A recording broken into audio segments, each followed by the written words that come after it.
ગુજરાતીઓ વિદેશ કેમ જાય છે? આ સવાલનો સીધો અને સ્પષ્ટ જવાબ છે પૈસા કમાવા અને સારા ભવિષ્ય માટે. જો કે આ બે કારણો સિવાય વિદેશ જવા માટે ત્રીજું અને સૌથી ખતરનાક કારણ પણ જવાબદાર છે, જેના કારણે ગુજરાતમાં કેટલાય પરિવારો બરબાદ થયા છે અથવા બરબાદ થવાની તૈયારીમાં છે. અનેક ગુજરાતીઓની જિંદગી બરબાદ કરનારું આ ત્રીજું કારણ છે એક્સ્ટ્રા મેરિટલ અફેર, એટલે કે લગ્નેતર સંબંધો. ઇન્ડિયાની બહાર નીકળતા જ કેટલાક ગુજરાતી છોકરા છોકરીઓ એવા આઝાદ પંખી બનીને ઉડવા લાગતા હોય છે કે તેઓ સમાજ અને લગ્નના બંધન તેમજ મર્યાદાની કશી જ પરવા નથી કરતા હોતા.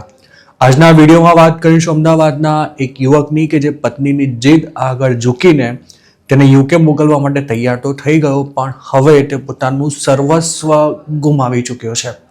જોકે હજુ તેની બેવફા પત્ની સંચામાં પીલાઈ ગયેલી શેરડીની જેમ આ યુવકને નીચોવી નાખ્યા બાદ પણ તેને છોડવા માટે તૈયાર નથી.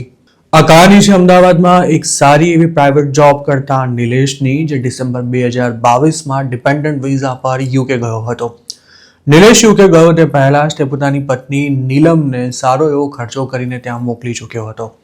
મોટાભાગની મેરિડ ગુજરાતી છોકરીઓની જેમ નીલમ પણ લંડન ભણવા માટે નહીં પણ ત્યાં સેટલ થવા માટે ગઈ હતી, જેના માટે તેણે એક ટાઈમપાસ MBAના કોર્સમાં એડમિશન લીધું હતું. નીલમ યુકે ગઈ ત્યારે તેની ઉંમર 28 વર્ષ હતી. તેને બસ ગમે તેમ કરીને ઇન્ડિયા છોડવું હતું, પણ તેની પાછળનો અસલી ઈરાદો શું હતો તેનો નિલેશને કે તેના ફેમિલી મેમ્બર્સને કોઈ જ અણસાર નહોતો. નિલેશ અને નીલમને 2 વર્ષનો દીકરો પણ હતો, જેને તેઓ ઇન્ડિયા મૂકીને જ યુકે ગયા હતા. અમદાવાદમાં નીલમ પણ જોબ કરતી હતી, પણ તેનો પગાર કંઈ ખાસ નહોતો. આમ તો ફોરેન જવાનો પ્લાન નિલેશનો હતો અને તે કોઈ સારા દેશમાં રિસર્ચરના વિઝા પર જઈને પોતાની કરિયર બનાવવા માંગતો હતો. પણ નીલમની એવી જીદ હતી કે અબ્રોડ પોતે જ જશે અને નિલેશ તેના ડિપેન્ડન્ટ તરીકે જ આવશે. એક સમયે નિલેશને યુરોપની એક કન્ટ્રીના વિઝા મળવાનું ફાઇનલ પણ થઈ ગયું હતું, પણ નીલમના હઠાગ્રહને વશ થઈ તેણે ત્યાં જવાનું પડતું મૂકી નીલમને યુકે મોકલવાની તૈયારી શરૂ કરી હતી.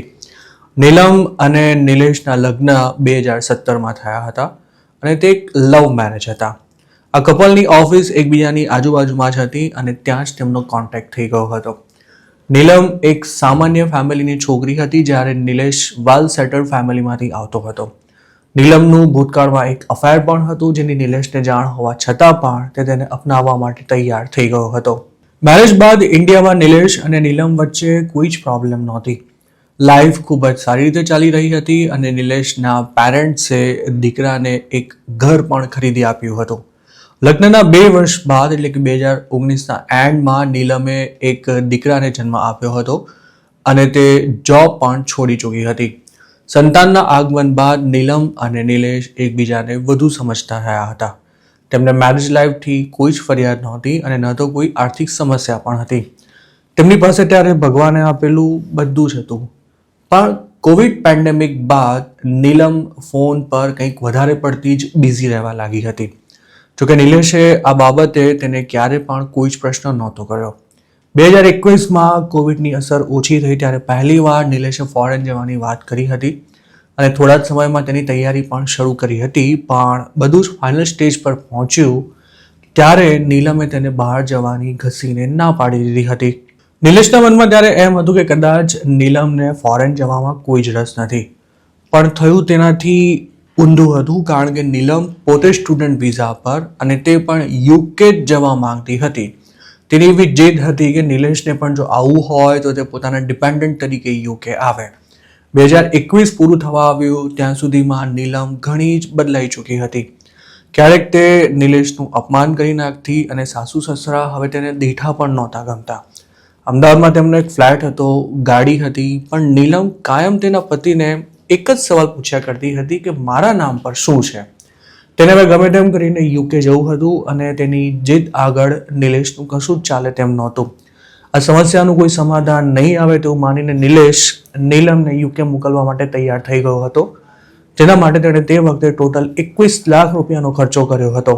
નીલમ પાસે પોતાની કોઈ સેવિંગ્સ નહોતી કે ન તો મા બાપનો ફાઇનાન્શિયલ સપોર્ટ હતો, જેથી તેને યુકે મોકલવાનો બધો જ ખર્ચો નિલેશના જ માથે આવ્યો હતો. નીલમનું યુકે જવાનું બધું જ ફાઇનલ થઈ ગયું હતું, પણ તે ત્યાં રહેશે કઈ જગ્યાએ તે નક્કી નહોતું. નિલેશ તેના માટે અકોમોડેશન શોધી રહ્યો હતો, પણ નીલમે તેને કહી દીધું હતું કે ત્યાં જઈને પોતે એક જૂની ફ્રેન્ડ સાથે રહેવાની છે. નીલમ હવે તેના પતિથી 2 સ્ટેપ આગળ ચાલી રહી હતી અને નિલેશને ક્યારેક તેના વર્તન પર શંકા તો જતી હતી, પણ તે વધારે કંઈ વિચારવાને બદલે યુકે જઈને બધું સેટ થઈ જશે તેવું માનીને નીલમ જેમ કરતી હતી તેમ તેને કરવા દઈ રહ્યો હતો. નીલમ સપ્ટેમ્બરમાં યુકે પહોંચી હતી. ત્યારબાદ તેનો પતિ ડિપેન્ડન્ટ વિઝા થઈ જતા ડિસેમ્બર 2022માં યુકે આવ્યો હતો. આમ તો નીલમને ત્યાં જઈને જોબ જ કરવાની હતી, પણ તેને 3 મહિનામાં ક્યાંય નોકરી નહોતી મળી અને નિલેશ ત્યાં પહોંચ્યો ત્યારે તેની હાલત પણ એવી જ હતી. જોકે હવે પતિ પત્ની સાથે જ રહેતા હતા, પણ તેમની વચ્ચેના સંબંધોમાં પહેલા જેવી હૂંફ નહોતી રહી. એક દિવસ વાતમાં નિલેશે નીલમને તે યુકેમાં કોની સાથે રહેતી હતી તે સવાલ પૂછી લેતા પહેલાં તો નીલમ ભડકી હતી, પણ પછી તેણે ગોળ જવાબ આપીને વાતને આડેપાડે ચડાવવાનો પ્રયાસ કર્યો હતો. ત્યારે નીલમના ચહેરાના હાવભાવ જોઈ પહેલીવાર નિલેશને તેના કેરેક્ટર પર શંકા ગઈ હતી અને તેણે ગુસ્સામાં આવીને નીલમને આ અંગે સવાલ કર્યો. ત્યારે નીલમે પહેલીવાર વટાણા વેરી નાખ્યા હતા. જૂની બહેનપણી સાથે યુકેમાં રહેવાનું સેટિંગ થઈ ગયું છે તેવી વાર્તા કરીને ઇન્ડિયાથી રવાના થયેલી નીલમ ત્યાં કોઈ પરપુરુષ સાથે રહેતી હતી અને તેની કબૂલાત ખુદ તેણે જ પોતાના પતિ સામે કરી હતી. પત્ની 3 મહિના સુધી કોઈ બીજા વ્યક્તિ સાથે એક જ રૂમમાં રહી છે અને એક જ બેડ પર સૂતી છે તે જાણીને નિલેશની હાલત ત્યારે કાપો તો લોહી ના નીકળે તેવી થઈ ગઈ હતી. સ્થિતિની ગંભીરતા સમજી ગયેલી નીલમ ત્યારે પોતાને જસ્ટિફાય કરવા માટે જાતબાતના બહાના કાઢી રહી હતી અને પોતાનું કોઈ અફેર નથી તેવું સાબિત કરવા માટે દીકરાના ખોટા સમ પણ ખાઈ રહી હતી. પણ નિલેશ હવે તેની વાતો પર વિશ્વાસ કરવા તૈયાર નહોતો. નીલમ અને નિલેશ વચ્ચે હવે લંડનમાં એક અદૃશ્ય દિવાલ ઊભી થઈ ચૂકી હતી. પત્નીએ તો જે કર્યું તે કર્યું, પણ તેની વાતોમાં આવીને પોતે લંડન આવીને ડફોળ બન્યો તેવી પણ તેને લાગણી થઈ રહી હતી. લંડનમાં પહેલીવાર થયેલા ઝઘડા બાદ બંને વચ્ચે બોલવાનું પણ ખૂબ જ ઓછું અથવા તો સાવ બંધ જ થઈ ગયું હતું. પણ પોતાને કોઈ ટોકનાર કે રોકનાર ન હોવાથી થોડો સમય રોવા ધોવાના નાટક કર્યા બાદ નફ્ફટ નીલમ ફરી હતી એવી ને એવી થઈ ગઈ હતી. તેવે નિલેશની હાજરીમાં જ પોતાના ફ્રેન્ડ અથવા પ્રેમી સાથે ફોન પર વાતો કરવા લાગી હતી, પણ પૈસા તો નિલેશ પાસેથી જ માંગતી હતી. નિલેશ એક વેલ ક્વોલિફાઈડ વ્યક્તિ હતો જેને પોતાના ફિલ્ડમાં જો યુકેમાં જોબ મળી જાય તો તેની લાઈફ સેટ થઈ જાય તેમ હતી. તેના માટેના પ્રયાસો પણ ચાલુ જ હતા, પણ નીલમની કરતૂતે તેને જબરજસ્ત માનસિક આઘાત પહોંચાડ્યો હતો. નિલેશ લંડનમાં નાની મોટી જોબ્સ કરતો હતો અને થોડા દિવસોમાં છોડી પણ દેતો હતો. ફેબ્રુઆરી 2023ની આ વાત છે. નીલમે ત્યારે નિલેશને એવું કહ્યું હતું કે જોબ શોધવા માટે તેને લંડન છોડી દેવું જોઈએ, કારણ કે આ શહેરમાં નોકરીઓ જ નથી. નિલેશને પણ 2 મહિનામાં આ વાત સારી રીતે સમજાઈ ચૂકી હતી. તે નીલમને સાથે લઈને જ બીજે શિફ્ટ થવા માંગતો હતો, પણ નીલમ તેમાંય મોટી ગેમ રમી રહી હતી. ભણવાનું બહાનું કરીને તે બીજા શહેરમાં જવા તૈયાર નહોતી અને આખરે કંટાળીને નિલેશે એકલા જ નવી જગ્યાએ જવાનું નક્કી કરી લીધું હતું. જોકે નિલેશના જતાં જ નીલમે ફરી તેના પ્રેમી સાથેના સંપર્કો વધારી દીધા હતા અને કદાચ બંને ઘણીવાર સાથે પણ રહેતા હતા. નિલેશે 3 મહિના સુધી બીજા શહેરમાં જોબ કરી હતી. પત્નીની ફી ભરાઈ જાય તે માટે તે રોજના 12 થી 14 કલાકની શિફ્ટ કરતો અને પૈસા બચાવવા માટે બહાર જમવાનું પણ ટાળતો હતો. આખરે ખાસી મહેનત બાદ તેને લંડનમાં જ એક જોબ મળી ગઈ હતી, પણ નિલેશ પાછો આવી રહ્યો છે તેની જાણ થતાં જ નીલમે ફરી નવા ઉધામા શરૂ કર્યા હતા. મે 2023માં નીલમ અને નિલેશ ફરી એક સાથે રહેવા લાગ્યા હતા, પણ હવે નીલમને નિલેશ પતિ નહીં પણ પનોતી જેવો લાગી રહ્યો હતો. તેને જોબ કરવા કરતાં નિલેશના પૈસા ઉડાવવામાં વધારે રસ હતો. જૂન અથવા જુલાઈની આ વાત છે. નીલમે તે વખતે ફી ભરવાની છે તેવું બહાનું કરી નિલેશ પાસેથી પૈસા માંગ્યા હતા. નિલેશે પણ પોતાની પત્ની પર વિશ્વાસ કરી તેને સેલેરી આવી તે સાથે જ બધા પૈસા તેના અકાઉન્ટમાં ટ્રાન્સફર પણ કરી આપ્યા હતા.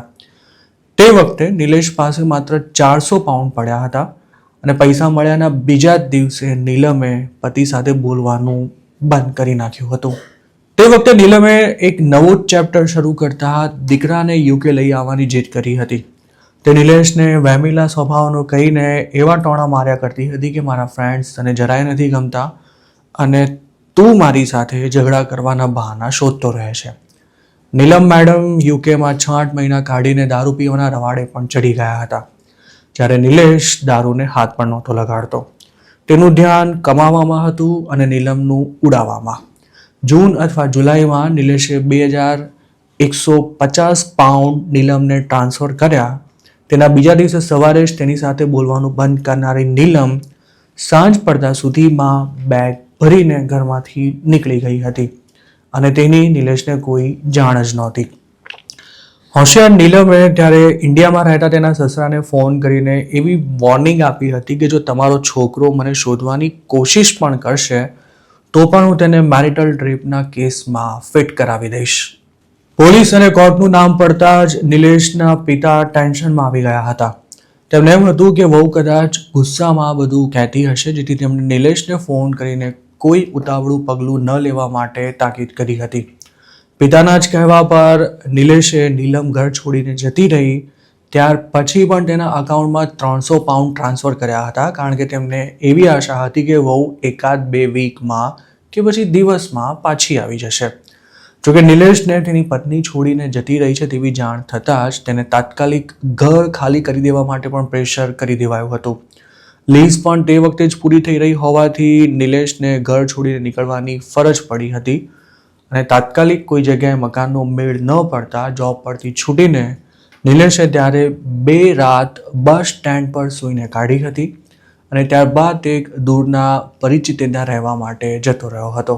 નવા એરિયામાં શિફ્ટ થયા બાદ નિલેશને ખબર પડી હતી કે તેની પત્નીનો કહેવાતો દોસ્ત નજીકમાં જ રહે છે અને તેણે જ નીલમને પણ આસપાસમાં ક્યાંક ઘર અપાવ્યું છે. જોકે ત્યારે નિલેશ એ કન્ફર્મ નહોતો કરી શક્યો કે નીલમ તેના દોસ્તની સાથે રહે છે કે નહીં. નિલેશને તે વખતે પોતાના જ ફિલ્ડની ઘણી સારી કહી શકાય તેવી જોબ મળી ચૂકી હતી. તેનું 1 વર્ષનું પેકેજ 55,000 પાઉન્ડ હતું અને કંપનીએ તેને સ્પોન્સર કરવાની તૈયારી પણ બતાવી હતી. જોકે યુકેમાં જ રહેવું કે પછી ઇન્ડિયા પાછા જતા રહેવું તેનો નિર્ણય નિલેશ નહોતો લઈ શકતો.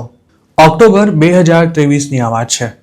નીલમનો એક બનેવી સમાધાન કરાવવાનું નાટક કરતો હોય તેમ નિલેશને ફોન કરતો રહેતો હતો અને તેનું એવું કહેવું હતું કે જો નિલેશ નીલમના પિતાએ કરેલું દેવું ચૂકતે કરવાની સાથે તેના નામે થોડા પૈસા પણ બેંકમાં મૂકવા માટે તૈયાર હોય તો તેમની મેરેજ લાઈફ બચી શકે છે.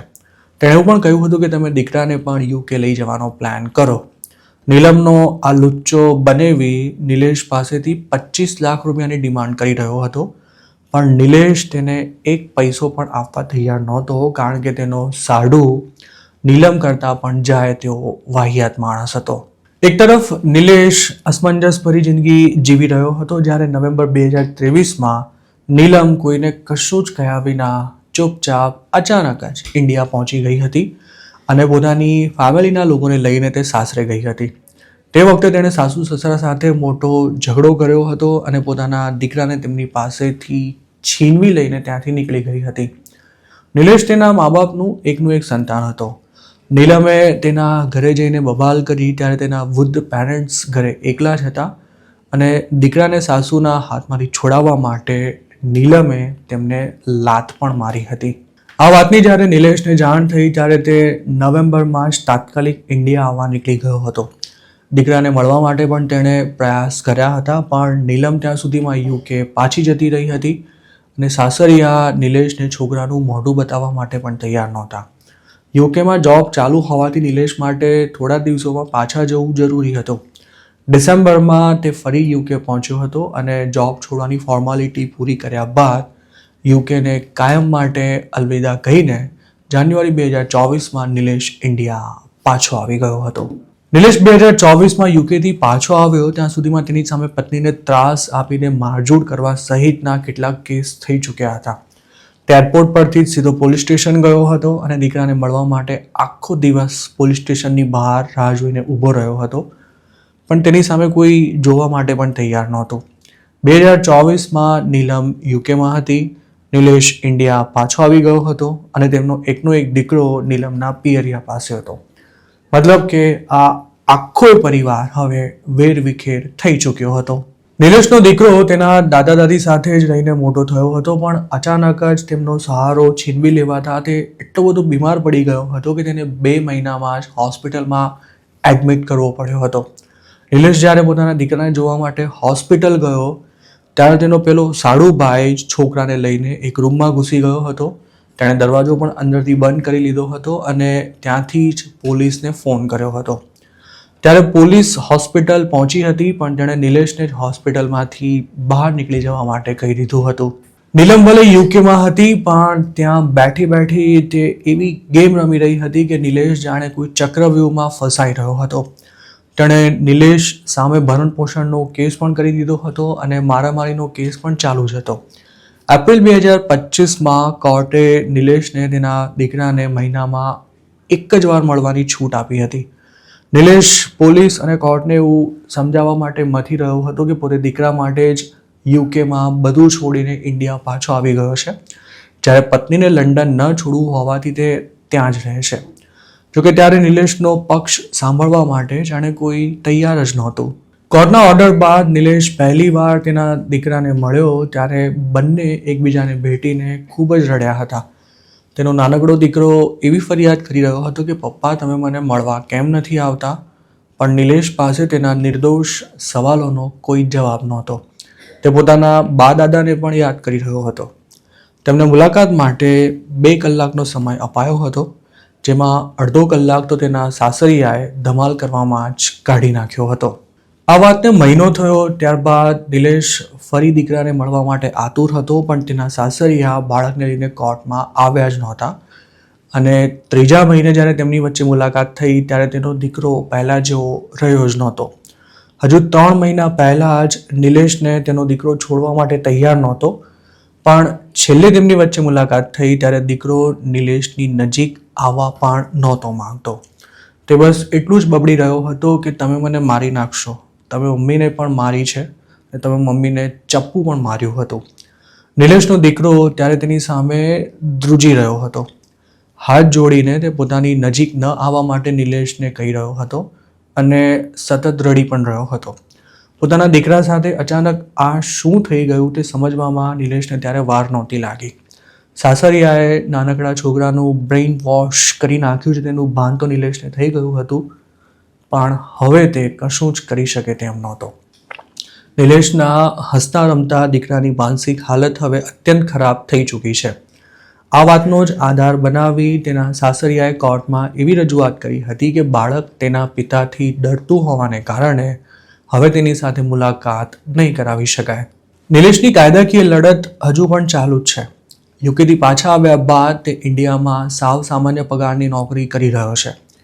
લંડનમાં તેની મહિનાની સેલરી £4,500 હતી અને ઓવરટાઈમ અલગથી મળતો હતો. જો નીલમે ઈચ્છ્યું હોત તો તે પતિ અને દીકરા સાથે યુકેમાં જ ખૂબ જ સારી જિંદગી જીવી શકી હોત અને થોડા વર્ષોમાં આ ફેમિલીને પરમેનન્ટ સ્ટેટસ પણ મળી ગયું હોત. નીલમ આજે પણ લંડનમાં જ છે અને પરચુરણ કામ કરીને મહિને £1,000-1,200 માંડ કમાય છે. તેના કહેવાતા ફ્રેન્ડ કે પછી પ્રેમીનું શું થયું તેની નિલેશને કોઈ જ માહિતી નથી, પણ હવે તે નીલમ સાથે કોઈ પણ પ્રકારનું સમાધાન કરવા તૈયાર નથી. તેને બસ પોતાનો દીકરો પાછો જોઈએ છે અને તેના માટે નિલેશ ગમે તે કરવા તૈયાર છે. આમ ગુજરાત સાથે વાત કરતા નિલેશે કહ્યું હતું કે તેની સાથે જે કંઈ થયું તેવું પત્નીના ડિપેન્ડન્ટ તરીકે યુકે ગયેલા સેંકડો ગુજરાતી છોકરાઓ સાથે થયું છે. તેનો એવો પણ દાવો હતો કે સ્ટુડન્ટ વિઝા પર યુકે જતી અમુક છોકરીઓ ત્યાં બસ મોજ મજા જ કરે છે, જ્યારે તેમના ખર્ચા કાઢવા માટે પતિઓ રોજની 12 થી 14 કલાકની નોકરીઓ કરતા રહે છે. નિલેશની એવી પણ સલાહ છે કે જો ઇન્ડિયામાં તમારી સેલરી 40-50 હજાર રૂપિયા હોય તો પણ પત્નીના કે બીજા કોઈના પણ દબાણને વશ થઈ ઇન્ડિયાની બહાર જવાની ભૂલ ક્યારે પણ ન કરશો, કારણ કે બહાર ગયા પછી જો સ્થિતિ તમારા હાથમાંથી નીકળી ગઈ પછી તમે તેને કાબૂમાં નહીં લઈ શકો અને તમારે બધું જ ગુમાવવાનો વારો આવશે.